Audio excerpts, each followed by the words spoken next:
¿Firmó la Iglesia un pacto con el diablo el 11 de febrero de 1929? Aquel día Benito Mussolini entró por primera vez en la Ciudad del Vaticano. Su intención era poner fin a la reclusión voluntaria de los papas que se habían considerado a sí mismos prisioneros del Estado italiano durante más de medio siglo. Hasta aquel momento, la Iglesia había considerado al mundo moderno como la encarnación del diablo, porque la había privado de sus tierras y riquezas. Con la pérdida de los estados pontificios se derrumbó la estructura que había permitido que el Vaticano ejerciera su influencia sobre el mundo cristiano y las naciones europeas. A partir de entonces y durante los siguientes 60 años, la Iglesia recuperaría poco a poco su poder tanto espiritual como temporal.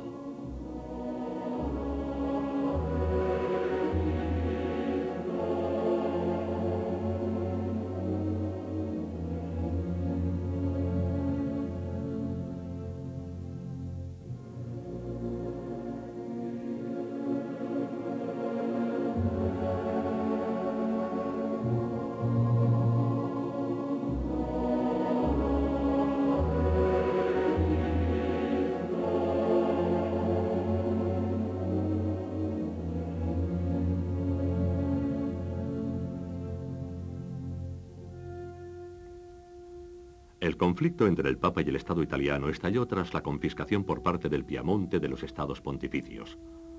Uno a uno, prácticamente todos los territorios papales en Italia fueron anexionados, con excepción de la ciudad de Roma, el único estado en el que el Papa sigue reinando.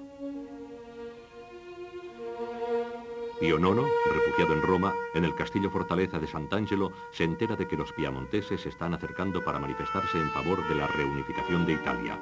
El Papa aún confía en que los estados pontificios puedan ser salvados.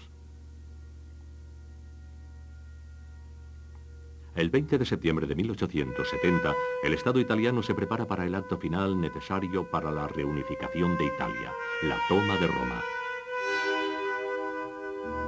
Antes de dar la orden de atacar la ciudad del sumo pontífice, el general italiano Carpidio es escoltado con los ojos vendados hasta el general Kanzler, jefe del ejército pontificio. Carpidio lleva el protocolo de rendición para que el Papa lo firme. Mientras el carruaje de Carpidio cruza la ciudad fortificada, el Papa espera que Napoleón III intervenga en su favor. El emperador de Francia ya le había ayudado en 1849.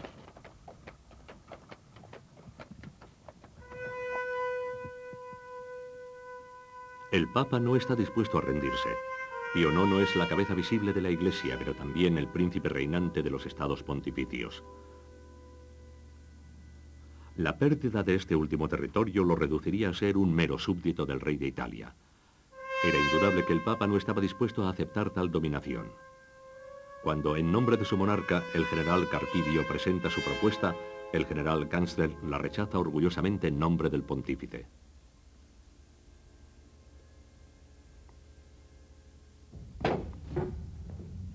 El ejército pontificio se prepara para defender la ciudad de Roma, pero solo sería una batalla simbólica, porque los franceses no intervinieron.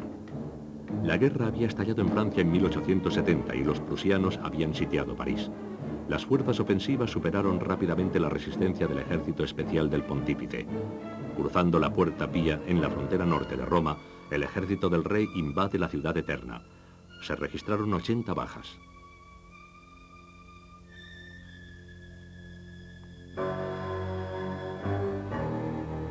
Pío IX se refugia en la Basílica de San Pedro. Es el final del mundo en el que se basaba su poder. El Estado pontificio había dejado de existir.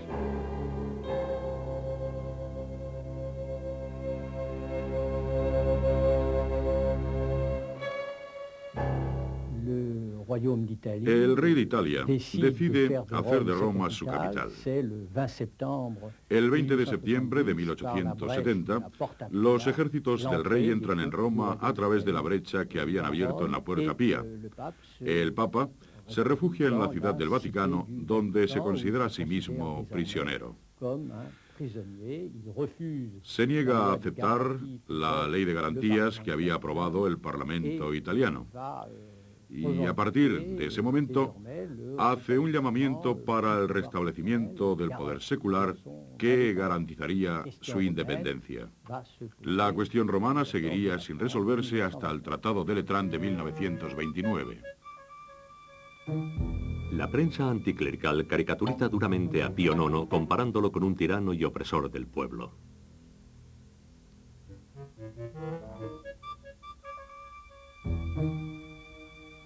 Estas caricaturas ridiculizan las alianzas del Papa con potencias extranjeras, como el emperador Napoleón III o la reina de España.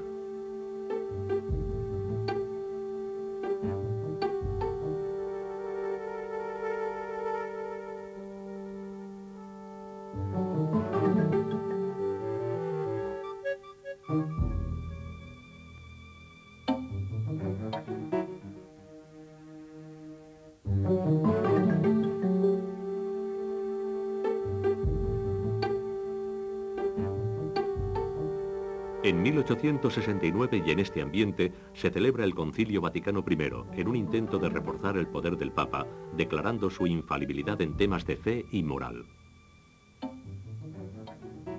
El apoyo de la comunidad católica es inmediato. El concilio vuelve a condenar al mundo moderno reforzando lo que el Papa ya había dicho años antes.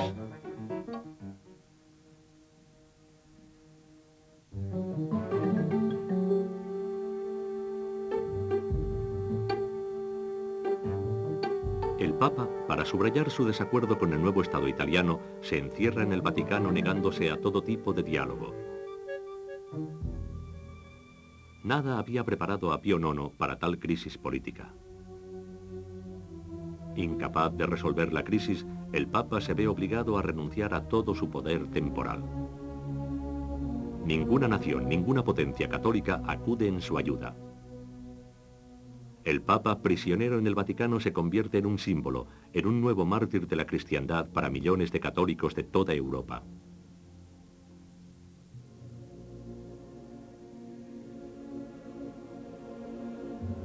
Con la elección como Papa de León XIII empieza una nueva era. El nuevo líder espiritual decide que como Papa no está dispuesto a aceptar el papel de prisionero. Toma una posición opuesta a su predecesor y pasa a la ofensiva.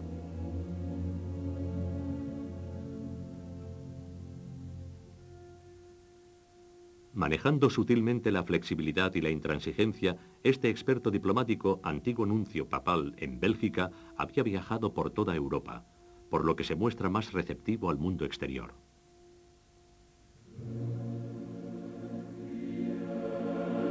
También se muestra más abierto a las nuevas ideas y en 1896 acepta dar su bendición delante de una cámara, precisamente en un momento en el que el cine era considerado como una simple atracción de feria. Así pues, León XIII es el primer papa del que tenemos imágenes filmadas.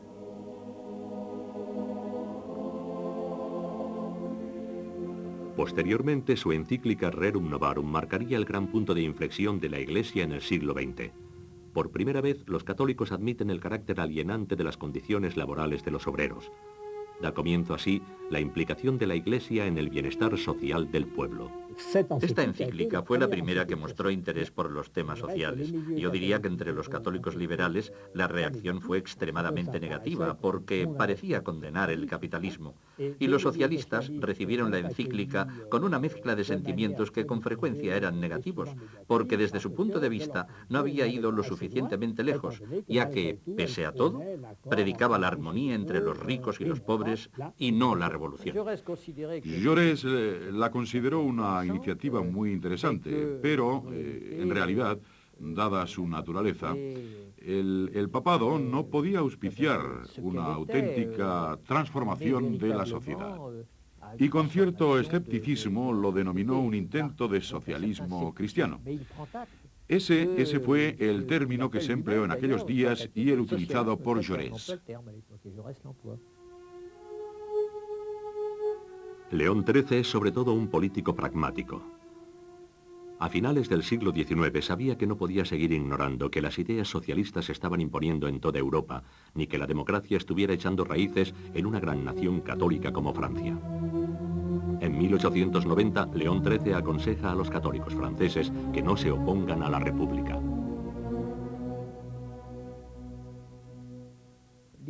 El objetivo de León XIII era que los católicos, sin constituir un partido político, se aliaran con aquellos a los que se consideraba hombres honorables, es decir, los republicanos moderados que no eran demasiado anticlericales para así poder luchar contra los movimientos anticlericales radicales y socialistas. Ese era su plan. Para León XIII la posición era muy sencilla. Por una parte estaban los principios que formaron la República, que podían ser fácilmente criticables y condenables, los fundamentos del liberalismo y del modernismo, fundamentos que él no aceptaba. Sin embargo, no aceptar los principios con los que un Estado se identifica no es razón suficiente para negar la legitimidad de su gobierno. Aunque en opinión del Papa profesen falsas ideas, son precisamente dichos principios los que legitiman un gobierno. Por consiguiente, el Papa consideró que los católicos deberían formar parte de la República y encontrar su lugar en la misma. Y por eso el Papa buscaba un movimiento unitario.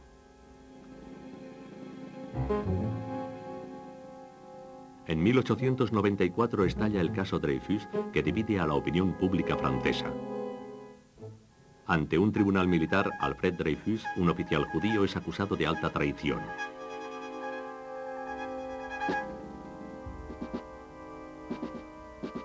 Es condenado a cadena perpetua y enviado a cumplir su condena en la Isla del Diablo, en la Guayana francesa. Cuando se encuentran pruebas en favor de su inocencia, Zola encabeza un movimiento para liberar a Dreyfus, exigiendo un nuevo juicio. Francia se encuentra dividida en facciones a favor y en contra de Dreyfus.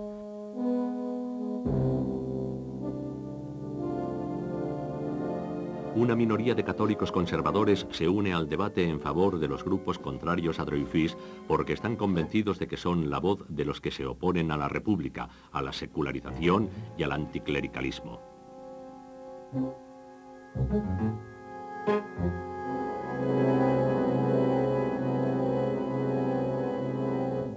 En mi opinión, la Iglesia Católica fue, en cierto modo, víctima de una actitud minoritaria dentro de sí misma, que se mostraba decididamente en contra de Dreyfus y lo manifestaba notablemente en periódicos como La Croix y otras publicaciones.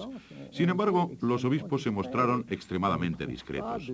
No disponemos de ninguna publicación, cartas pastorales o declaración alguna que muestre una clara hostilidad hacia Dreyfus. Tampoco disponemos de documentos en favor de Dreyfus, pero los obispos se habían mostrado extremadamente reservados y prudentes en esta gran controversia ideológica. En 1905, en un ambiente anticlerical avivado por el asunto Dreyfus, la República decreta la separación de la Iglesia y el Estado.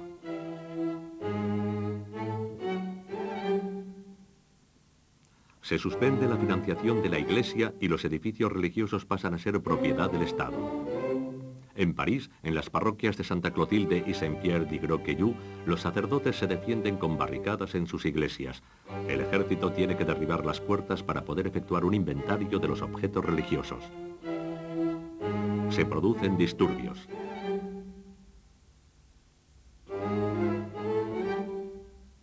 Un año antes, las congregaciones religiosas habían tenido que partir hacia el exilio y 3.000 colegios religiosos fueron clausurados. Pío X condena la separación de la Iglesia y el Estado y suspende las relaciones diplomáticas entre Francia y el Vaticano.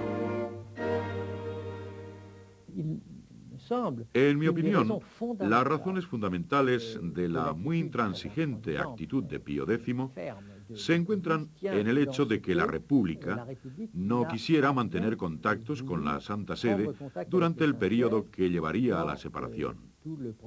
Creo que ahí yace una razón ideológica muy importante. Y hay que tener en cuenta que la Santa Sede, con la visión que tenía de la situación europea y global, era muy sensible a lo que puede representar el ejemplo francés. Y en efecto, cuando las demandas de separación se presentan en otros países, la Santa Sede quiere enfatizar su firmeza. El Papa Pío X se distancia de las preocupaciones sociales de su predecesor y desconfía de los cristianos progresistas. En 1910 condena al grupo moral, social y religioso conocido como Sillón, que reúne a jóvenes que se dedican a la evangelización de la clase obrera.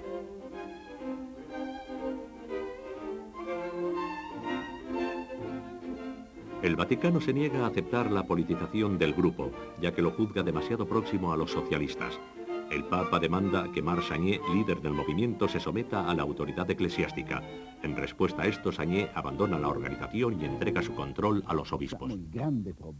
Digamos que la mayor preocupación del pontificado de Pío X consiste en controlar y condenar las nuevas corrientes teológicas. Inician unas prácticas que me atrevería a calificar de espionaje. Crearon una organización, una especie de servicio secreto llamado Sodalitium Pianum, que proporcionaba información al Vaticano y que también servía para controlar a los episcopados, a los clérigos y a la enseñanza en los seminarios. El tradicionalista Papa Pío X se opone a cualquier nueva interpretación de los textos sagrados. El Papa de la Piedad recomienda la confesión y la comunión frecuentes y el canto gregoriano. Su nuevo catecismo es inculcado a los niños en todas las parroquias y rebaja la edad a la que se debe recibir la primera comunión.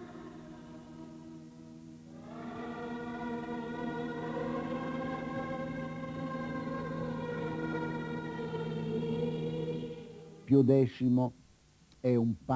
X es un papa que se mantiene alejado del mundo exterior. ¿Por qué? Porque si Pío IX fue el papa de los problemas romanos y del poder temporal del papado, y si León XIII se dedicó a las cuestiones sociales, al mundo obrero, Pío X se preocupa de las grietas creadas en la Iglesia Católica cuando ésta se vio enfrentada a las realidades del mundo moderno.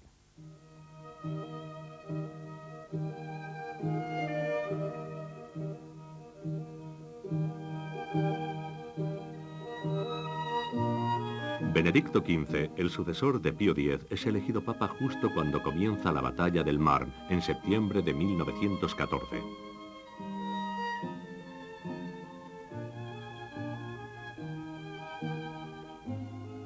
Su pontificado se verá ensombrecido por la guerra, ya que tendrá que enfrentarse a la terrible crisis moral que estaba dividiendo a Europa.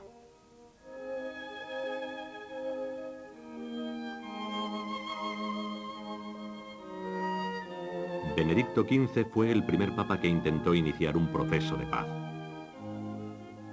En julio de 1915, el papa se refiere a la guerra como una barbarie que deshonra a Europa. En agosto de 1917 envía una nota a todos los jefes de Estado de países en guerra, condenando estas inútiles masacres. En Francia e Italia, las protestas se generalizan. La entrada de Norteamérica en la guerra traerá consigo la victoria de los aliados. Clemenceau acusa a Benedicto XV de ser un papa pro-alemán, de debilitar la moral de las tropas y de apoyar a Austria, la última monarquía católica de Europa. Desde el punto de vista del papado, que sigue creyendo en el cristianismo, en una Europa cristiana y en cualquier caso en una Europa nacida del mensaje cristiano, ver esta carnicería, este estallido de fuego y sangre y todo lo sucedido en Verdún y sus 500.000 muertos, es una horrible carnicería. Hoy puedo decir por televisión que fue una horrible carnicería, pero 20, 30 o 40 años atrás me hubieran censurado. No habría podido decirlo. Era necesario respetar a los generales que llevaron a cabo esta matanza.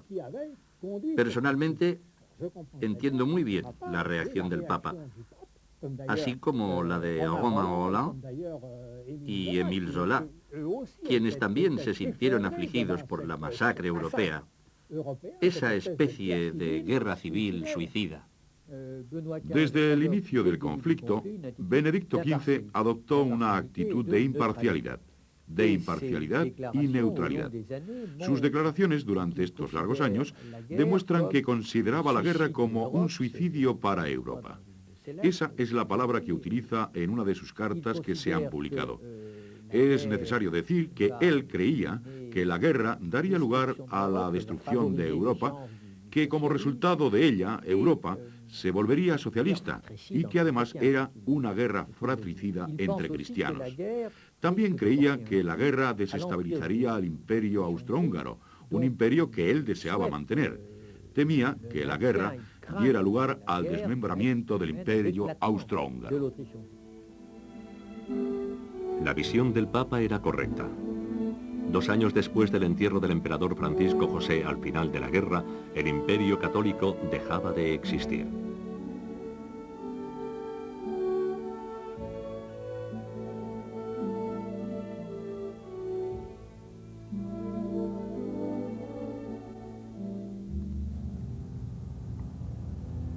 Durante esta fase de la guerra, Benedicto XV tendrá que enfrentarse al levantamiento armado de los católicos irlandeses.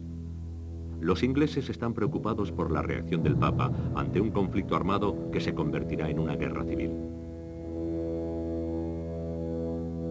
La Irlanda católica busca liberarse de los colonialistas ingleses y está dispuesta a luchar por su independencia.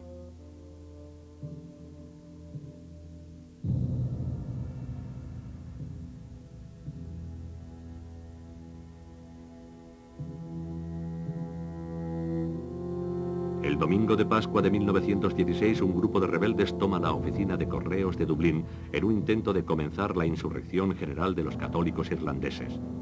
Esto es como una puñalada en la espalda para los británicos en un momento en el que miles de soldados ingleses son masacrados en las trincheras por la artillería alemana. Los insurgentes serán detenidos, encarcelados y ejecutados por las fuerzas del orden británicas. Benedicto XV contemplaba con recelo, al igual que la jerarquía vaticana, lo que estaba ocurriendo en Irlanda. El auge de las posturas revolucionarias, la tendencia hacia una lucha armada, era una fuente de preocupaciones para Benedicto XV y para la jerarquía del Vaticano.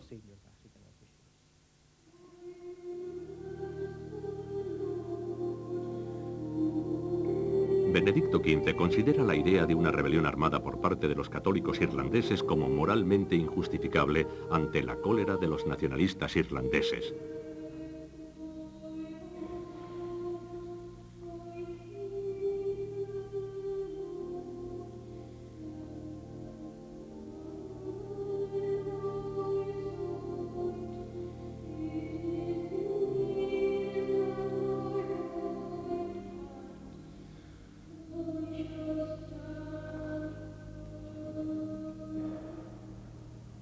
El Papa condena la insurrección poniéndose de parte de los ingleses, rompiendo así con 100 años de tradición durante los cuales la Santa Sede había apoyado a los nacionalistas irlandeses, un pueblo fervientemente católico y sobre todo papista.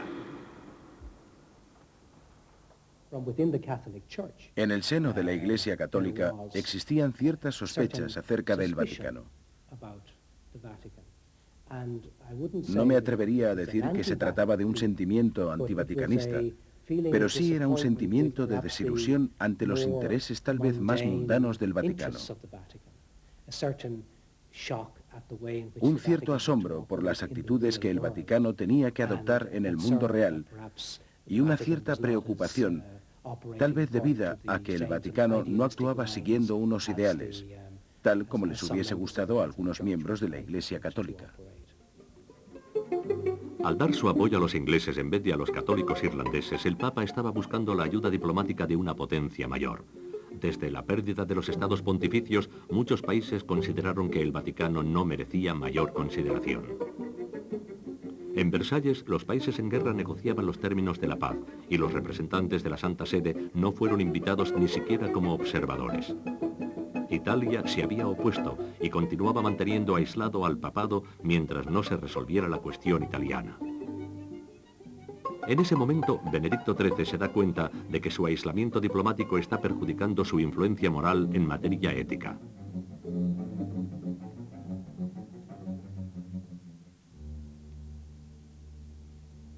La otra gran ausente de las negociaciones de Versalles era Rusia, quien había firmado por separado un tratado de paz con Alemania en 1917, después del derrocamiento del régimen zarista. La llegada de Lenin al poder trastornó el equilibrio político de Europa y el avance del comunismo hacía peligrar su equilibrio espiritual.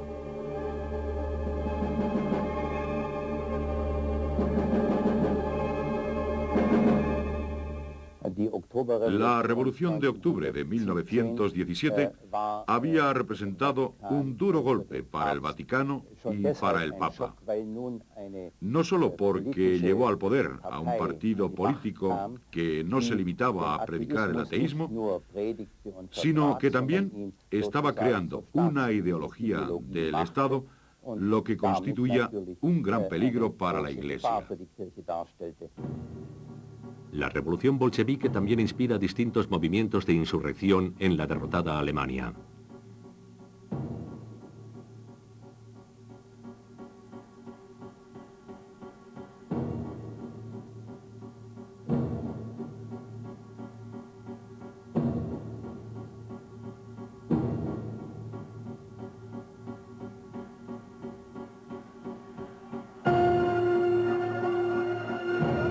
En abril de 1919, en Múnich, estos agitadores claramente anticlericales atacan la nunciatura del Vaticano.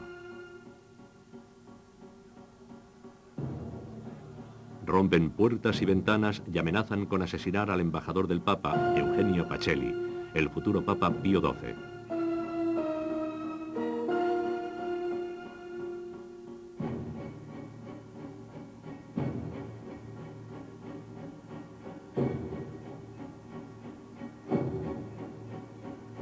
Poco después, en Polonia, otro futuro papa también estaba preocupado por la invasión bolchevique. En 1920, el nuncio apostólico Achille Ratti es rodeado por el ejército rojo que está sitiando Varsovia.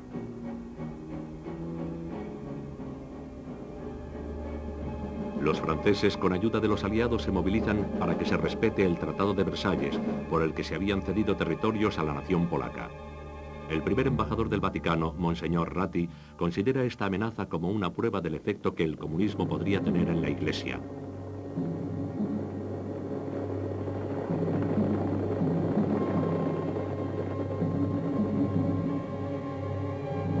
Dos años después, Monseñor Ratti se convierte en el Papa Pío XI e inaugura una misión de ayuda a Rusia. El hambre se extiende por Rusia tras la guerra civil y la colectivización de las tierras.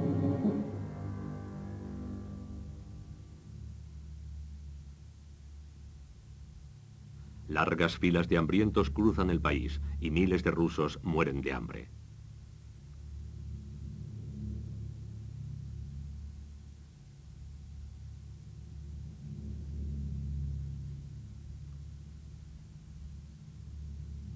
Gracias a la intervención de la Liga de Naciones, el Papa Pío XI convence a Lenin para que acepte alimentos y ayuda médica.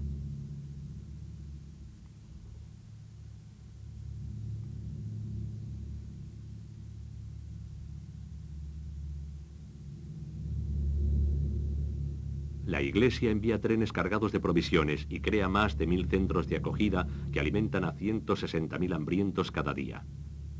Al mismo tiempo, la Iglesia intenta familiarizarse con el régimen soviético.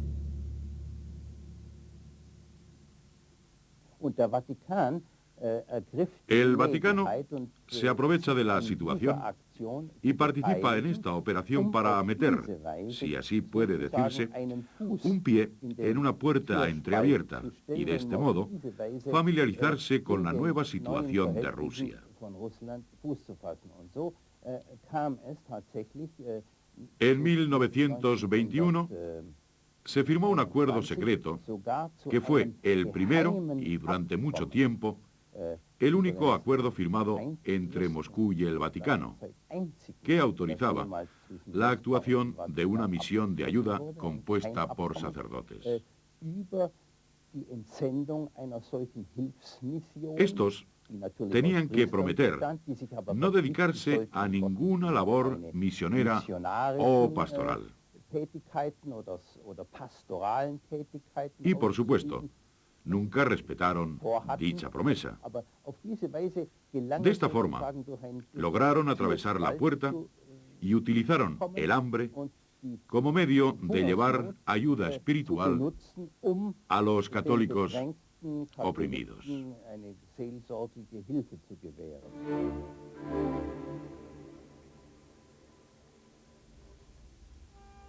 Este fue el caso de Monseñor d'Herbigny, quien se aprovecharía de la situación en un intento de reestructurar de forma clandestina la jerarquía católica, destruida por la revolución bolchevique. El Papa le autorizó a seleccionar personalmente a los obispos, un cierto número de los cuales fueron descubiertos y ejecutados. Las persecuciones religiosas no terminaron con eso. En 1923 la represión antirreligiosa se intensifica en la Unión Soviética. No hay piedad para el opio del pueblo. Las iglesias están vacías, se destruyen los iconos y los sacerdotes son deportados a Siberia.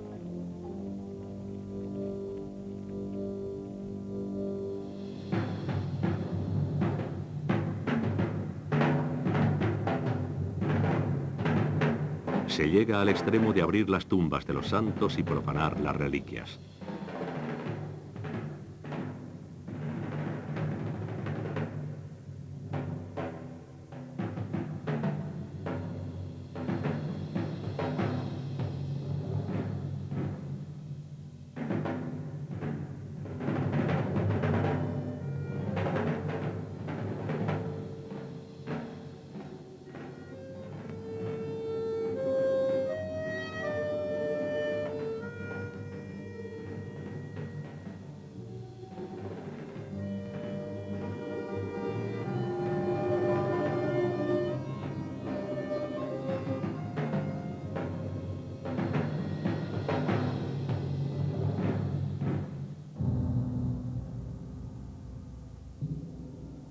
Al mismo tiempo, en el extremo opuesto del mundo, hay otros católicos que son víctimas de abominables persecuciones.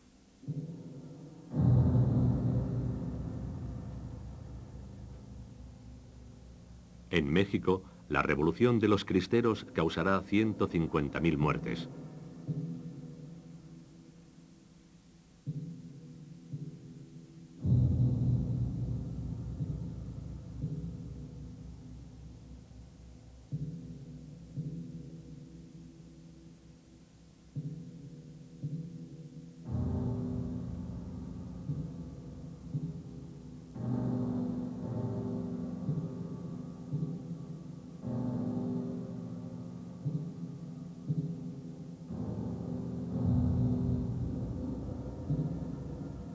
Esta revuelta se inicia con la confiscación por parte del gobierno Calles de las propiedades de la Iglesia.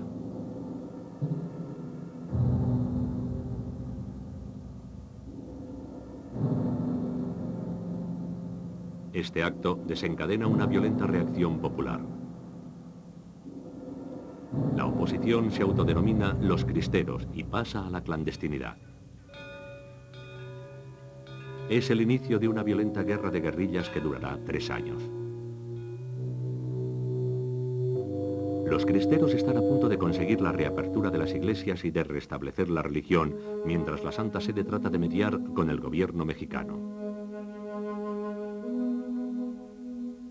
Aconsejados por el Vaticano, los cristeros deponen las armas. No fue un buen consejo.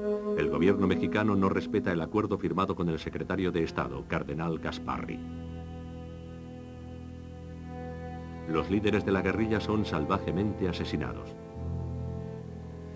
Esto constituye un terrible fracaso diplomático para el Cardenal Gasparri y para la Iglesia.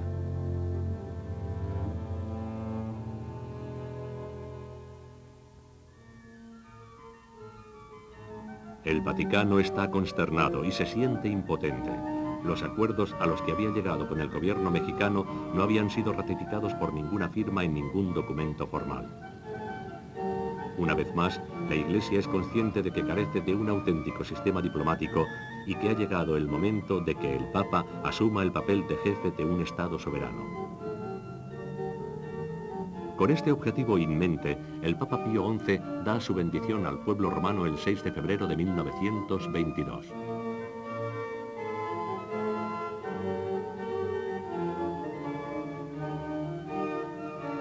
Por primera vez en 50 años, el Papa ha salido de su reclusión para aparecer en público en el balcón de San Pedro.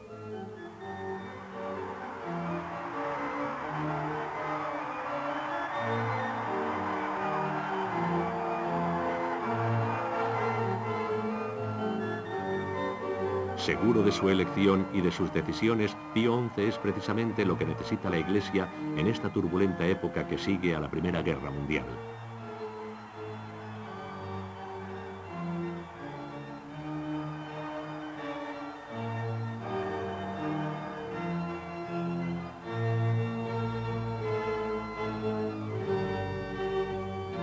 En Italia, el gobierno está en una fase de descomposición. Los camisas negras de Mussolini tratan de derrocar al gobierno que es incapaz de resolver la crisis política. Mussolini reclama el poder y organiza la marcha sobre Roma en un intento de llamar la atención. En los titulares de los periódicos se puede leer: los fascistas quieren el poder y lo conseguirán. El 27 de octubre de 1922, 26.000 hombres se reúnen a las puertas de la ciudad.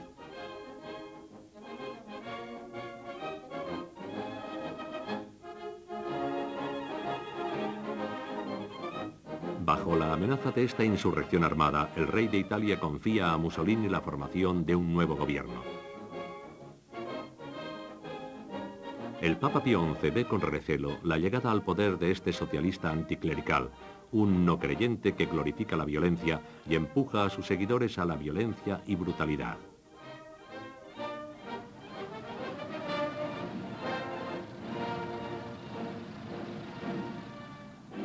El Vaticano espera poder influir en política por medio del PDC, el Partido Demócrata Cristiano, que ha conseguido 2 carteras ministeriales en el nuevo gobierno. En la década de los 20, el nacimiento de partidos políticos católicos es un fenómeno ampliamente extendido por Europa. Es entonces cuando el papado decide cambiar de estrategia. Dado que no ejercía ninguna influencia directa en los asuntos internacionales o nacionales, tratará de influir políticamente de forma indirecta, apoyando a los partidos católicos, es decir, a aquellos partidos cuya ideología tiene sus raíces en la doctrina social de la Iglesia y en los valores católicos. El adoctrinamiento de la juventud será otro motivo de fricción entre la Iglesia y las fuerzas fascistas.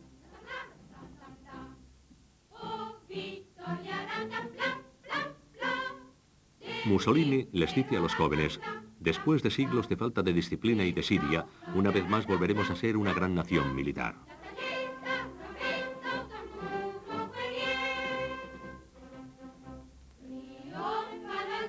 A partir de los 6 años, los niños recitan el credo del Duce: creo en la comunión de los mártires fascistas. La Iglesia no lo ve con agrado.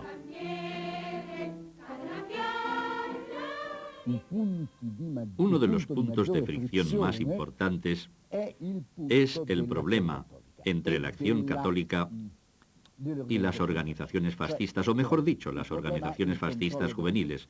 El problema, tanto para el Papa como para el Duce, es que ambos querían controlar a los jóvenes. Sabían muy bien que no podrían alcanzar sus objetivos por medio de las personas de más de 50 años y que tendrían que hacerlo a través de los niños y los jóvenes. Así se inicia una fuerte competencia entre ambos para conseguir el control de los jóvenes.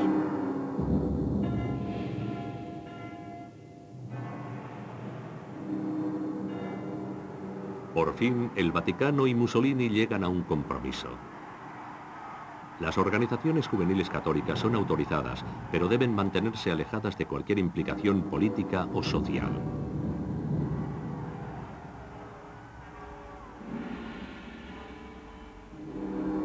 Poco a poco, las relaciones entre la Iglesia y el Estado van mejorando. Al principio, ello se debe a que la Iglesia ve en Mussolini un bastión contra el comunismo ateo, cuya expansión nunca dejó de preocupar al Vaticano.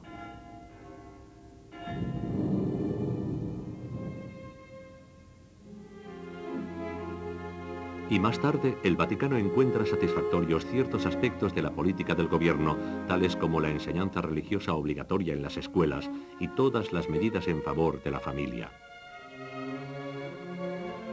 Mussolini, consciente del poder del catolicismo, se casa con Raquel mediante una ceremonia religiosa. Ella ya había tenido 3 hijos con él.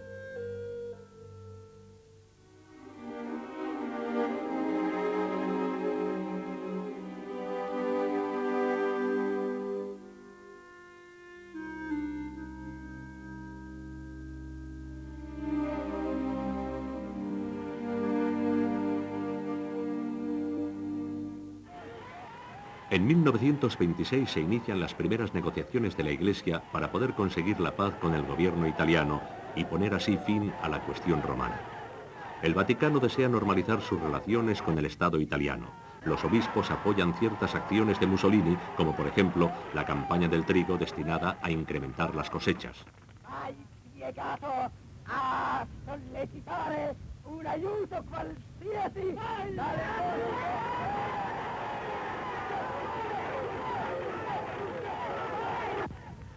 cosiddette grandi demoplutocrazie.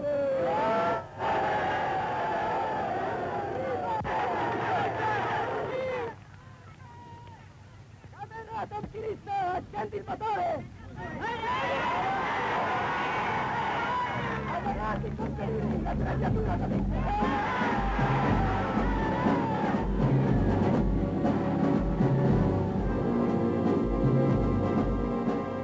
El deseo de conseguir el éxito en las negociaciones con Mussolini es tan fuerte que el Vaticano sacrifica al PDC, al Partido Demócrata Cristiano, y luego Mussolini impone la ley del partido único.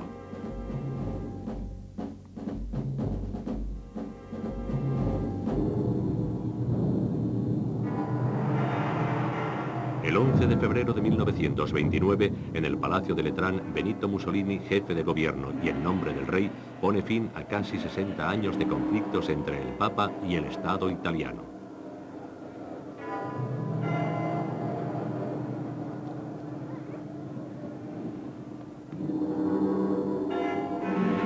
Esta reunión es también una ocasión para firmar un concordato que concede importantes prerrogativas a la Iglesia, empezando por el ámbito del matrimonio.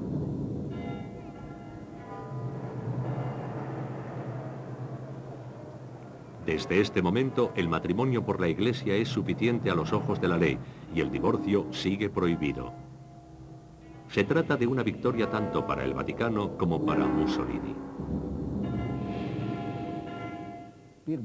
Conseguir la paz con el Papa era un importante objetivo de la política internacional de Mussolini, ya que ninguno de sus predecesores lo había conseguido. Mussolini es el jefe de gobierno italiano que consigue la paz con el Papa.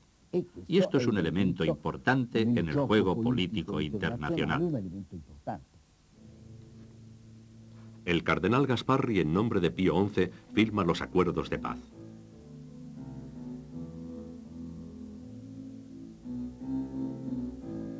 En el tratado, Italia acepta la suprema soberanía del pontífice en la Ciudad del Vaticano. A cambio, la Santa Sede reconoce a Roma como la capital del Reino de Italia.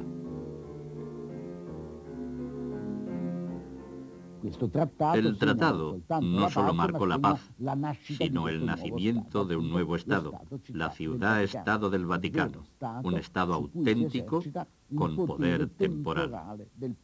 Aunque era un Estado muy pequeño, el Papa tenía soberanía sobre el territorio y los ciudadanos de la Ciudad del Vaticano. 5 meses más tarde, el cardenal Borgoncini, nuncio apostólico, presenta como nuevo embajador de la Ciudad del Vaticano sus cartas credenciales ante el rey de Italia.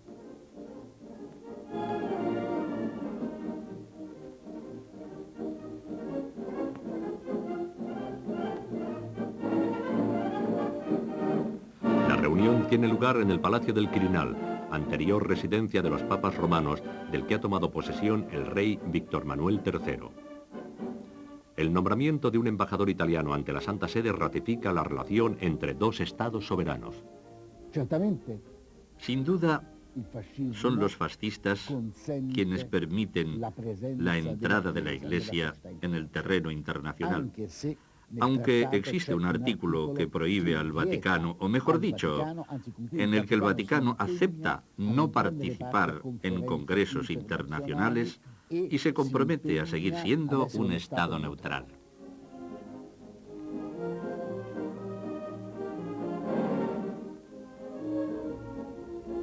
Se restablece definitivamente todo contacto con Italia, y la ocasión es celebrada con el primer tren que sale de la estación de Roma y que atraviesa las puertas de acero del Vaticano.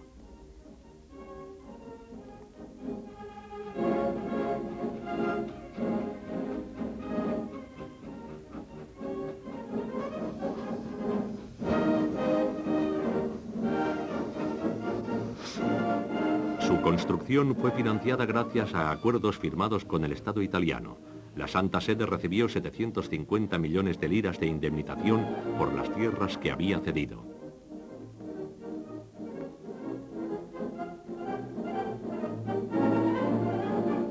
Este dinero permite que el Papa contrate a Marconi para crear Radio Vaticano, una emisora que fue inaugurada aquel mismo día.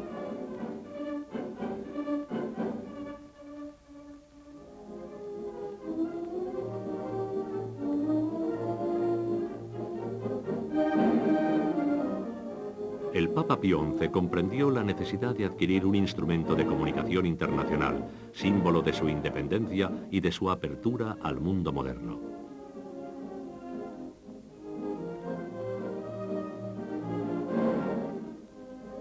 La tradicional Guardia Suiza también simboliza la realidad del nuevo Estado. Aunque solo se les asigna un papel ceremonial, recuerdan a los regimientos suizos cuyo propósito había sido garantizar la seguridad de los papas.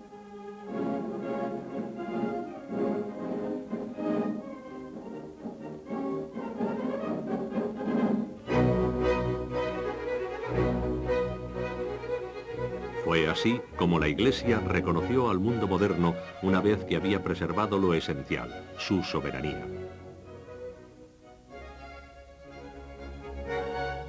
Y es precisamente esta soberanía la que permite que la Iglesia hable de igual a igual con las potencias de este mundo.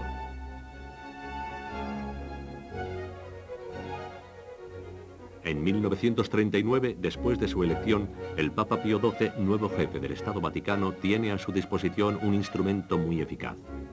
Gracias al Tratado de Letrán, la Iglesia recuperó la posibilidad de intervenir cada vez que sus intereses espirituales o aquellos relacionados con la fe se viesen cuestionados.